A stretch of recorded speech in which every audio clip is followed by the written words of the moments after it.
Hello guys, current affairs funda में आप सभी का स्वागत है। मैं हूं आपके साथ अभिषेक शर्मा। और आज के इस वीडियो सेशन में हम 2 अगस्त तक के सभी इंपॉर्टेंट करंट अफेयर्स कवर करने वाले हैं। हमेशा की तरह आप इस वीडियो को अंत तक जरूर देखिएगा। आज भी आपको काफी कुछ जानने के लिए मिलेगा। सेशन की शुरुआत करने से पहले आप सभी को बताना चाहूंगा, यदि आप हमारी daily current affairs PDF, weekly PDF, monthly PDF और हर महीने के banking and economic awareness PDF चाहते हैं तो करंट अफेयर्स फंडा का 1 ईयर मेंबरशिप प्लान आप ज्वाइन कर सकते हैं, जिसका लिंक आपको वीडियो के डिस्क्रिप्शन में या फिर फर्स्ट कमेंट में मिल जाएगा। आपको बताते हैं, इस 1 ईयर मेंबरशिप प्लान के तहत जितना भी हमारा पीडीएफ कंटेंट है वो हम आपको 1 साल तक के लिए प्रोवाइड कराते हैं, जिसे आप डाउनलोड कर सकते हैं, प्रिंट आउट भी निकलवा सकते हैं। इसके लिए चाहे तो आप करंट अफेयर्स फंडा ऐप को यूज कर सकते हैं या फिर अपने लैपटॉप या सिस्टम की मदद से वेब लॉगिन भी कर सकते हैं। कोई भी आपका एग्जाम हो, बैंकिंग, एसएससी, रेलवे या फिर स्टेट पीसीएस, जहां पर भी जनरल अवेयरनेस या करंट अफेयर्स पूछे जाते हैं, सभी एग्जाम्स के लिए हमारे पीडीएफ कंटेंट काफी यूजफुल है। और इस पीडीएफ कोर्स में हम आपको आरबीआई सर्कुलर्स भी प्रोवाइड करा रहे हैं। Digital awareness, financial awareness, banking awareness, general economic awareness, सब कुछ आपको एक ही पीडीएफ कोर्स में मिल रहा है। आपने देखा होगा इस बार जो आईबीपीएस पीओ रिक्रूटमेंट नोटिफिकेशन 2025-26 आया है, उसमें क्लियरली मेंशन है, यदि आप प्री एग्जाम क्वालिफाई करने के बाद मेंस एग्जाम के लिए अपियर होते हैं, तो जो जनरल अवेयरनेस सेक्शन है मेंस एग्जाम में जो पूछा जाएगा, वहां पर आरबीआई सर्कुलर्स क्लियरली मेंशन है कि आरबीआई सर्कुलर से क्वेश्चन पूछे ही जाएंगे, तो आपको ये पढ़कर जाना है। अब आरबीआई सर्कुलर्स आप आरबीआई की वेबसाइट से पढ़ सकते हैं, लेकिन दिक्कत यह है कि वहां पर आपका टाइम काफी ज्यादा लग जाएगा। अब आपको और सब्जेक्ट्स भी पढ़ने हैं, केवल आरबीआई सर्कुलर्स तो पढ़ने नहीं है, तो टाइम आपको बैलेंस करके चलना है। क्योंकि आरबीआई की वेबसाइट पर जो आरबीआई सर्कुलर्स एक तो काफी बड़े हैं, 3-3, 4-4 पैराग्राफ में है। उनकी लैंग्वेज काफी फाइनेंशियल और इकोनॉमिक टर्म्स उसमें यूज की गई हैं, जिन्हें समझने में आपको समय लग सकता है। ऐसा नहीं कि समझ में नहीं आएगा, पर आपको समय देना होगा उन्हें पढ़ने के लिए।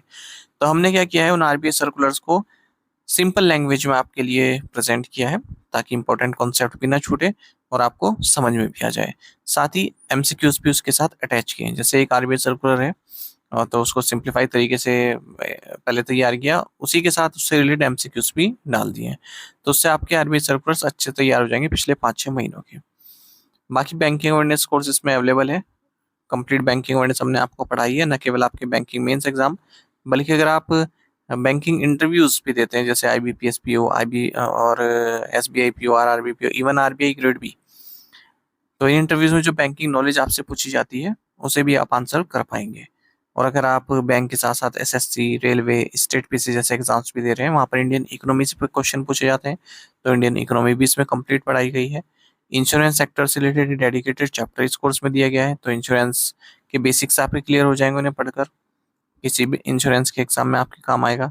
तो ए टू जेड सब कुछ आपको एक ही कोर्स में मिल रहा है, banking awareness, RBI circulars, Indian economy और इंश्योरेंस। और 1 साल के लिए वैलिडिटी रहती है, आपको बार बार कोर्स खरीदने की नीड नहीं है, केवल एक बार आप कोर्स ले सकते हैं और पूरे साल भर जो भी आप बैंक एग्जाम देंगे और कोई एग्जाम देंगे, वहाँ पर करंट अफेयर्स आपका यहीं से काम चल जाएगा और अच्छे से काम चलेगा। तो करंट अफेयर्स फंडा ऐप पर आपको एक कोर्स मिल जाएगा। ऐप का लिंक वीडियो के डिस्क्रिप्शन में दिया गया है और फर्स्ट कमेंट में पिन कर दिया गया है। तो लिंक पर क्लिक कीजिए, ऐप को इंस्टॉल कीजिए। लॉगिन करने के बाद ये कोर्स आप प्राप्त कर सकते हैं। फिर भी कोई डाउट अगर आपका रहता है तो हमारा कस्टमर केयर नंबर है 8448169188, इस पर आप कॉल कीजिए या फिर व्हाट्सएप करके भी जानकारी प्राप्त कर सकते हैं। तो बिना किसी देरी के शुरुआत करेंगे इस वीडियो सेशन की। सेशन की शुरुआत हमेशा की तरह क्वेश्चन ऑफ द डे से ही करेंगे, जिसका आंसर आपको अभी कमेंट बॉक्स में करना है। पूछ रहे हैं कि विश्व बैंक के अनुसार वह सीमा क्या है, वह लिमिट क्या है जिसके नीचे किसी व्यक्ति को गरीबी रेखा से नीचे माना जाता है। According to the World Bank, what is the limit below which an individual is considered as living below the poverty line? Options देखते हैं। $5.2 a day, $15.2 a day, $2.15 a day या फिर $12.15 a day। तो जल्दी से आंसर कर दीजिए, फिर हम आगे बढ़ते हैं। और इसी तरह के क्वेश्चन यदि आप प्रैक्टिस करना चाहते हैं तो हमें टेलीग्राम पर जरूर ज्वाइन करें। करंट अफेयर्स फंडा नाम से हमारा टेलीग्राम चैनल है।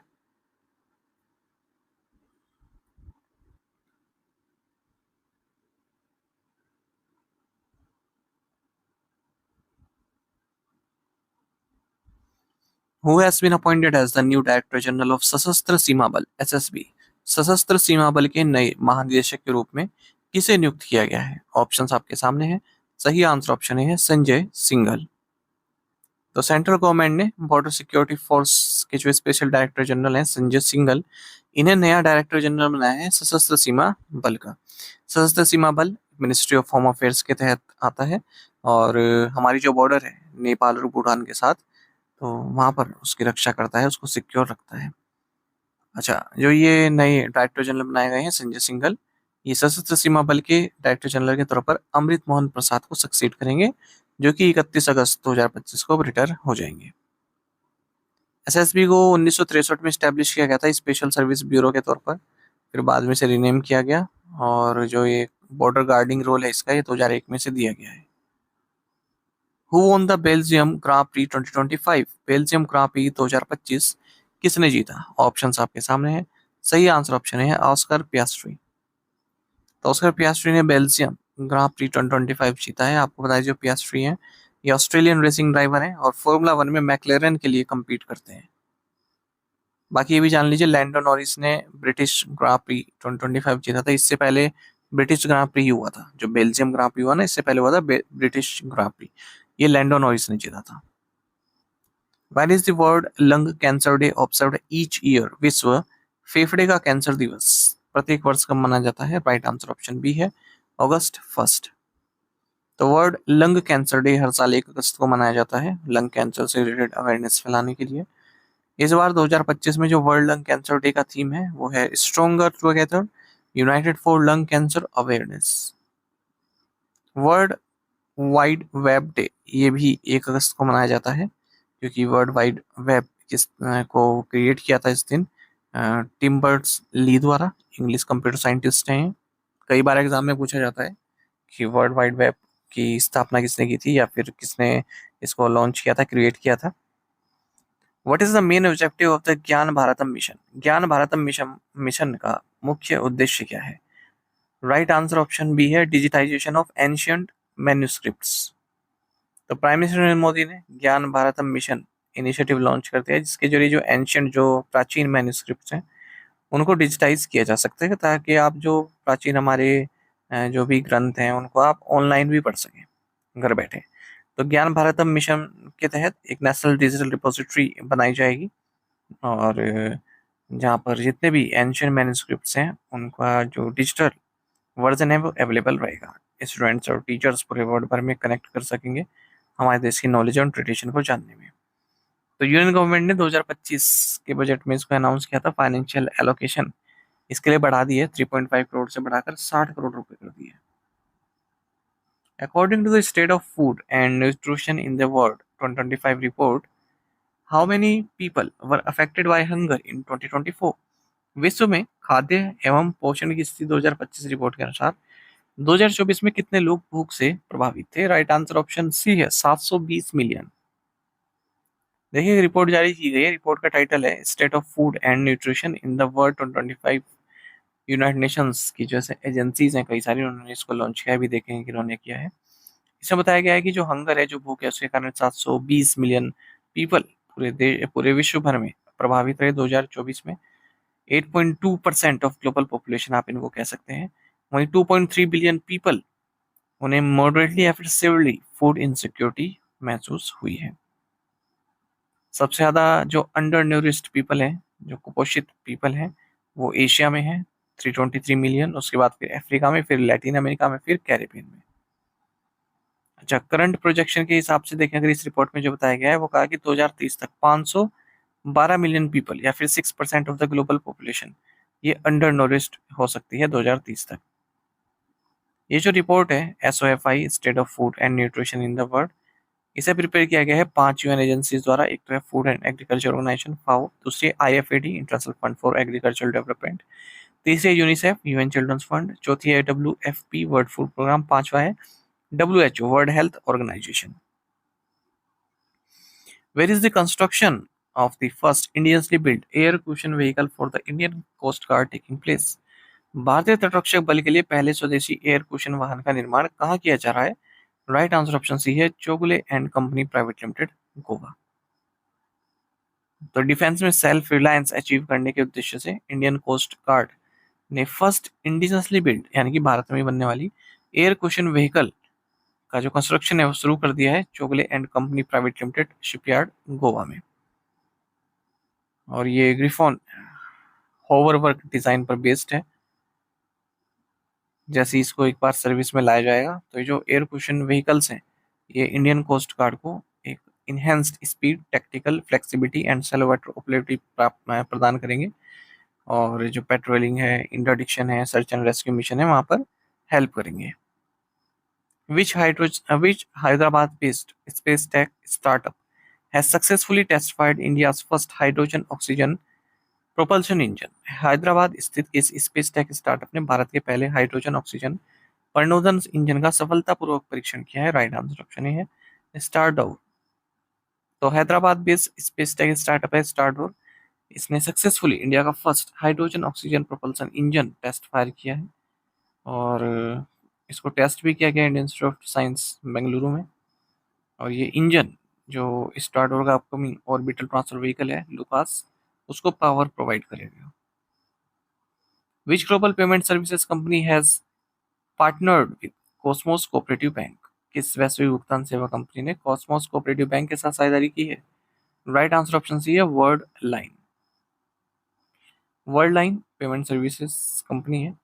इसने एक स्ट्रेटेजिक पार्टनरशिप साइन की है कॉस्मोस कोऑपरेटिव बैंक के साथ, जो कि one of India's oldest and most trusted urban cooperative bank है। ठीक है, डिजिटल ट्रांसफॉर्मेशन के लिए। तो कोऑपरेटिव बैंक जो है दो तरह के चैलेंज फेस करते हैं। एक तो उनका जो इंफ्रास्ट्रक्चर है उसको मॉडर्न किया जाए, दूसरा उनकी रीच बढ़ाई जाए। जहाँ पर अंडर सर्व्ड एरियाज है वहाँ पर उनकी रीच बढ़ाई जाए। तो इस कोलेब्रेशन से क्या होगा, जो कॉस्मोस है उसका जो है डिजिटल ट्रांसफॉर्मेशन किया जाएगा वर्ल्ड लाइन के द्वारा।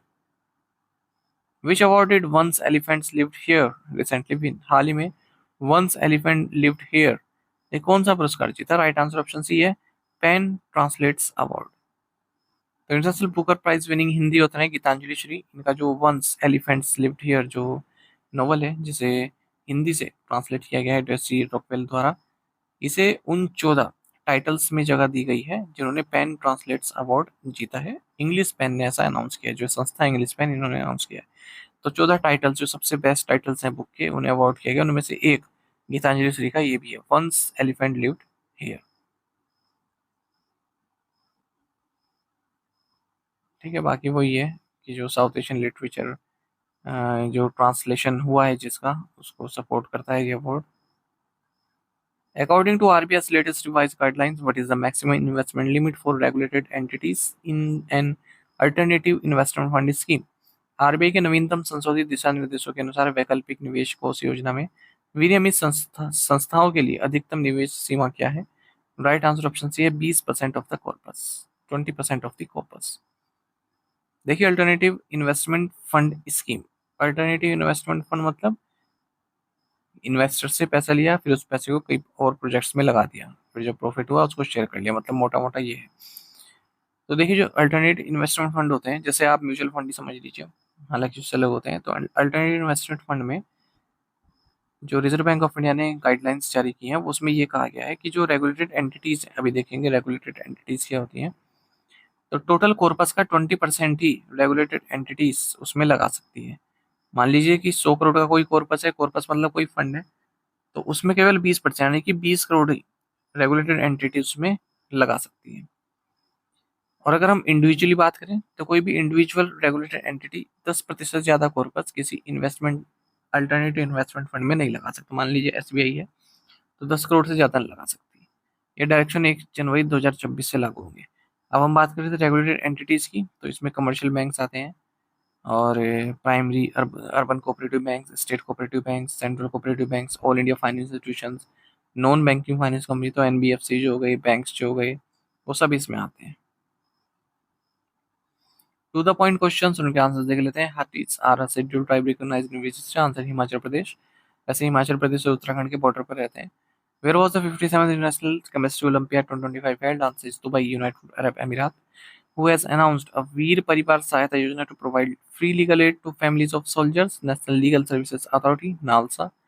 The Towards Resilient and Prosperous Cities in India report was published by the Union Ministry of Housing and Urban Affairs in collaboration with World Bank. India-UK Comprehensive Economic and Trade Agreement will raise the total volume of trade to around 34 billion US dollar per annum from the present levels of around 2 to 25 billion US dollar. To the point question देखेंगे, इनके answer आपको भी करना है comment box में। What is the world's smallest known snake rediscovered recently in the Caribbean? What score did the Gini index accord to India, placing it in a moderately low inequality? The National Education Policy 2020 has recommended that India spend what percentage of its GDP on education?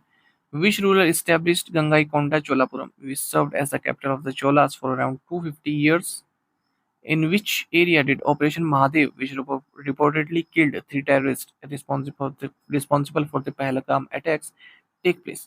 इन पांचों questions के answer आपको comment box में करने हैं। यदि एक question का answer भी आता है वो भी आप अवश्य बताइएगा। ठीक है, ज़्यादा से ज़्यादा संख्या में पार्टिसिपेट करने की कोशिश कीजिए। केवल 4-5 एस्पिरेंट्स हैं जो डेली आंसर कर रहे हैं, ऐसा ना कीजिए। कम से कम 20-25 एस्पिरेंट तो आंसर करें। साथ ही हमें टेलीग्राम पर जरूर ज्वाइन कीजिएगा। करंट अफेयर्स फंडा नाम से हमारा टेलीग्राम चैनल है। Thank you guys.